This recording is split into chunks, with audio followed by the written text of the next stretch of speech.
आपने महसूस किया होगा कि जो लोग अच्छे कर्म करते हैं वो परेशान रहते हैं, वही जो बुरे कर्म करते हैं वो खुशी से रह रहे होते हैं। अच्छे कर्म करने वाले परेशान होते हैं कि आखिर उन्हें इतनी परीक्षा क्यों देनी पड़ रही है, जबकि जो अधर्म की राह में होते हैं वो खुश हैं और ज़िंदगी का लुत्फ़ उठा रहे हैं। अगर आपके मन में भी यह सवाल आया है तो आज हम आपको इसका जवाब देंगे। ये जवाब वो है जो भगवत गीता में लिखा है और श्री कृष्ण ने अर्जुन को दिया था। भगवत गीता में वर्णित कथा के अनुसार जब भी अर्जुन के मन में कोई दुविधा होती थी तो वो श्री कृष्ण के पास पहुंच जाते थे। एक बार की बात है, अर्जुन भगवान श्री कृष्ण के समीप आकर कहा कि वो दुविधा में हैं और इसका जवाब वो श्री कृष्ण से चाहते हैं। श्री कृष्ण ने पूछा कि क्या सवाल है। अर्जुन ने कहा, मुझे यह जानना है कि अच्छे लोगों के साथ हमेशा बुरा ही क्यों होता है, वही बुरे लोग खुशहाल दिखते हैं। अर्जुन के मुंह से ऐसी बातें सुनकर श्री कृष्ण मुस्कुराए और कहा, मनुष्य जैसे सोचता है और महसूस करता है वैसा कुछ नहीं होता, बल्कि अज्ञानता की वजह से वो सच्चाई नहीं समझ पाता है। अर्जुन उनकी ये बात समझ नहीं पाए। इसके बाद श्री कृष्ण ने क्या क्या कहा वो जानते हैं। श्री कृष्ण ने अर्जुन से कहा, हे पार्थ, मैं तुम्हें एक कथा सुनाता हूँ। उसे सुनकर तुम समझ जाओगे कि हर प्राणी को उसके कर्म के हिसाब से ही फल मिलता है। प्रकृति हर किसी को अपनी राह चुनने का मौका देती है।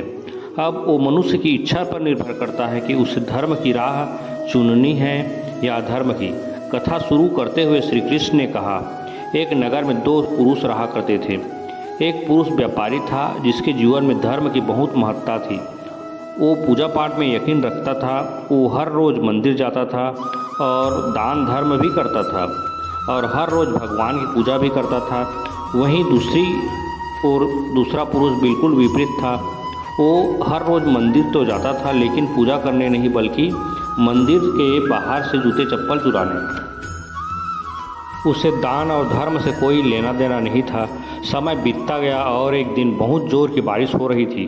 इस वजह से मंदिर में पुजारी के अलावा कोई नहीं था। ये बात जब दूसरे पुरुष को पता चली तो उसने कहा कि ये सही मौका है मंदिर का धन चुराने का।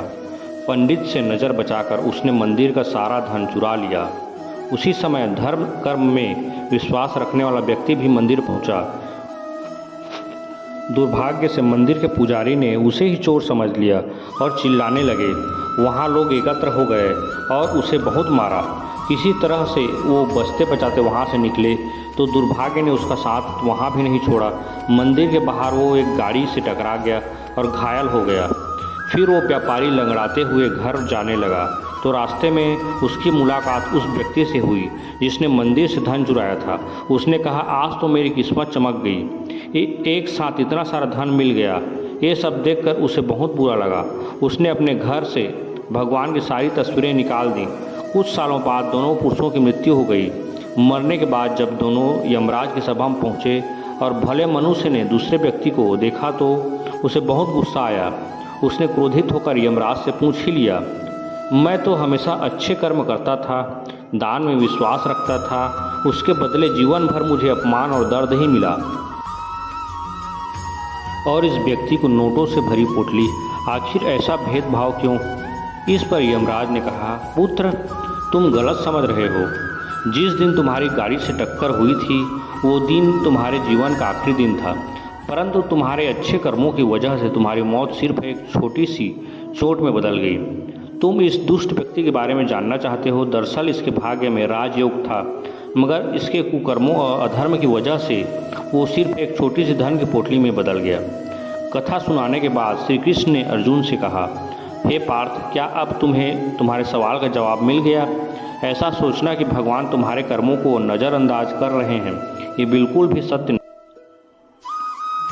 भगवान हमें कब क्या किस रूप में दे रहे हैं मनुष्य को समझ में नहीं आता है। मगर आप अच्छे कर्म करते रहें तो भगवान की कृपा हमेशा बनी रहती है। इसलिए अच्छे कर्मों को बदलना नहीं चाहिए, क्योंकि उसका फल हमें इसी जीवन में मिलता है। इसलिए मनुष्य का फर्ज है कि वो हमेशा अच्छे कर्म करते रहें, क्योंकि श्री कृष्ण ने गीता में भी यही बताया है कि किसी के द्वारा किया गया कर्म बेकार नहीं जाता है, चाहे वो अच्छा हो या बुरा।